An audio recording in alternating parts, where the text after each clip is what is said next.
explained that we were brought up culturally and brought out to the lands ever since we were small.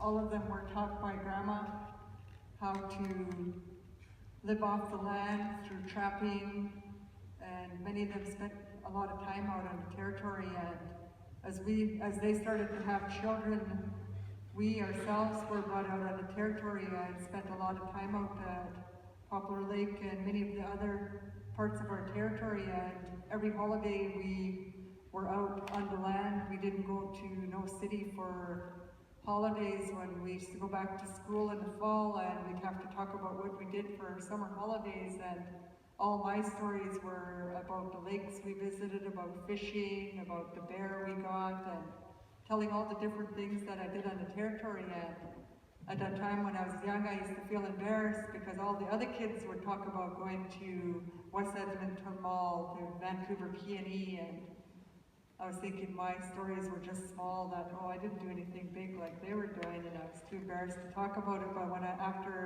now that I'm an adult, I realized that I had such a rich upbringing compared to everybody else, because mine was unique, and because of that upbringing, it kept me connected to the land and had me concerned for our land. And the more we went out to the territory, we noticed that more and more of our territories were destroyed by logging and mining, and our younger generation just started talking with our chiefs, saying that if we didn't do anything about our territory, there was going to be nothing left for our clan members like Destiny and many of the small babies that were upcoming, like Oyate, and all the rest of the Unist'ot'en babies that were born that are not going to have no more territory if we didn't do anything about it. And so we've been out, Augusta and I have been living in a cabin out on our territory for going on 6 years. We strategically put a log cabin right en route of the Pacific Trails and Enbridge pipeline GPS route, and they have since, probably 3 years ago, moved their route 3 kilometers upstream, but still not realizing that still Unist'ot'en territory, and they still can't come through our territory. As we're protecting our salmon that spawn up in the Gosnell, they go into the Morris River and then down into the Buckley, Skeena, and into the ocean. So we're protecting our salmon, which is our most valuable resource. The water, we actually still drink the water out of the Morris River, which is the proper name is Mitsitqua. And in doing all this, we realized that a lot of our own people, the Wet'suwet'ens, weren't coming out to visit the territory or come out and help us with what we're doing. Instead, we get supports from everywhere else. We have visitors from all around the planet, like France, Germany, New Brunswick, California, all over the planet basically. We have visitors coming from 1 week to 2 weeks to a month, and I think the longest visitor we had was 9 months that came from Saskatchewan, that was staying at our camp and basically learning from us. And a lot of what people that come to the camp learn about is decolonizing their mind, and to learn about how they're contributing to the impacts to the environment through contributing to a system that's polluting our environment. And so we've also talked about how, because our own people weren't coming out because of the social issues that struggle with drugs, alcohol, or they're too busy living their colonial lifestyles that a lot of our people have bought into, where they have to pay mortgage, have to pay for cars, have to work a job 9 to 5, and we wanted to bring healing to our people. So we talked about building a healing center, and we thought that was a far-off dream, and our niece Carla is going to be graduating with her PhD in clinical psychology, and her dream was to build the facilities for our youth, because the youth are really struggling with identity and where they fit in and where they belong, because the colonial system doesn't make them feel like they belong, and they're all trying to find their identity. And a lot of times there's so much racism that they feel like they don't fit in anywhere, and a lot of our young people were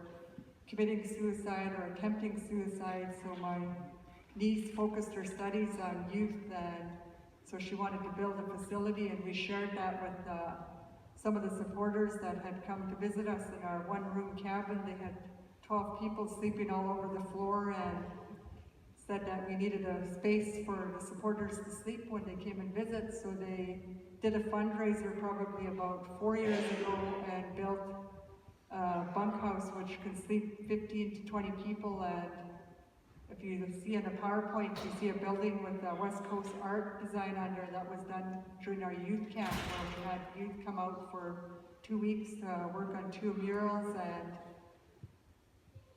and they also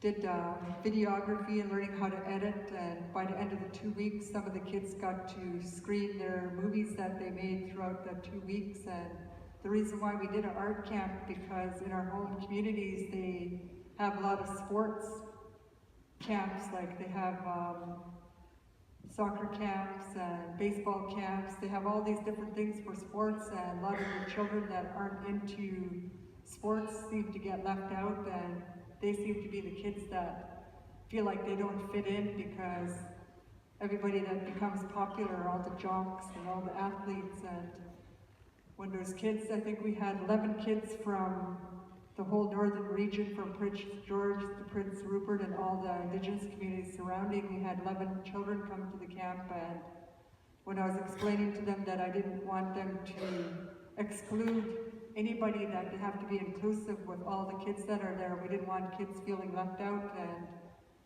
when I was doing orientation with them and I said that, and I asked all of them if they knew what that meant, and I explained it that if you're in school, the kids are all hang out together and they leave you out and you feel left out. And I asked, how many of you have experienced that? All the kids that were at the camp put up their hands.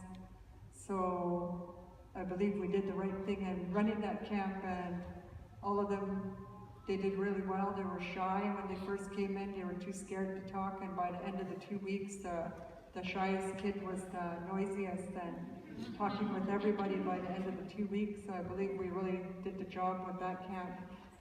And so after the bunkhouse project went up, we started talking about the healing center, and we thought that was a far-off dream. And then the same people that helped fundraise for the bunkhouse, that was Dave Ages and Virginia, and so they said that they could help us the same way and fundraise for that healing center. So we got all excited thinking, wow, we thought that was a far-off dream. And so they said they could assist with the fundraising, and they basically raised the funds and coordinated all the materials, and we do a call out and have volunteers come from everywhere, and we run a three-week camp, which we call the work camp, and we're actually having one more this May.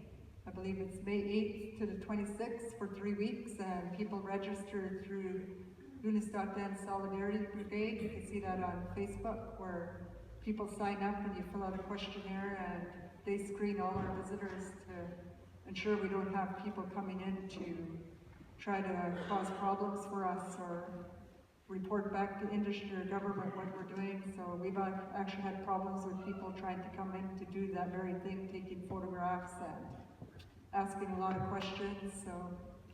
So we usually have to screen people that come in to ensure just for the safety of the people that come to the camp. So we do that annually. So this will be the third phase for the healing center that the fundraising is happening for. The first phase, we completed the commercial kitchen and dining hall, and then there's a workshop room upstairs. So you've seen that in the photos and the slideshows there. You can see a huge building with the stairs going up the front. That's phase one of the building, and that was completed a few years ago, I think. And then we did a same tour last year and did fundraising for phase two, which is the counseling offices and a meeting room and another workshop room on the third level.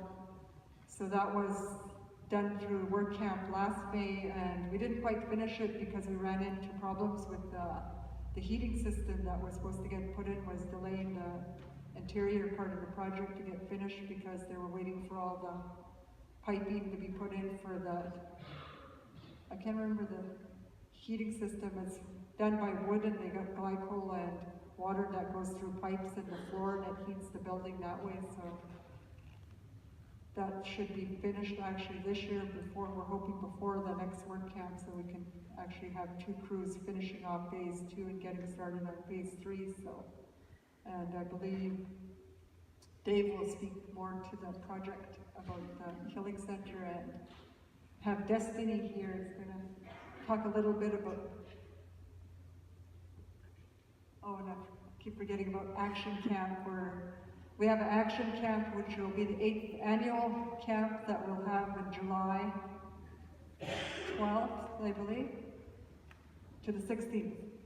And we have it at the same time every year because a lot of people book time off from their work, and we run it from Wednesday to Sunday so that people only have to book off three days off for their work time. That goes with the people that work weekdays in my family.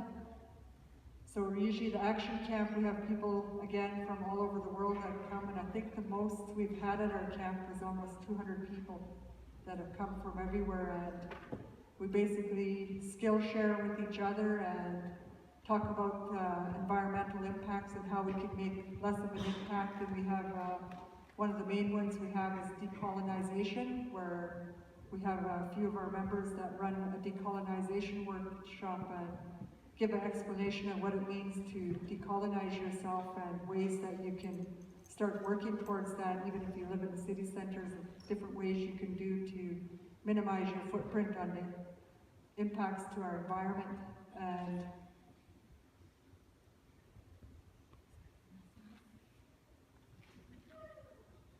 so Destiny's going to talk a little bit about, we do protocol. On our territory, there's only a single lane bridge where, I don't know if some of you watched the videos where the police were asked to turn around and leave. There's a single lane bridge. That's where we do protocol. We ask, who are you? Where are you from? How long do you plan to stay if we let you in? Do you work for industry or government that's destroying the land? And what kind of skills do you bring? And do you work, or how will your visit benefit Unist'ot'en? And if you can't answer those questions, then we'll question you again. But if you're industry, we usually, most of the times, industry can't answer that 6th question, so they're usually asked to turn around and leave.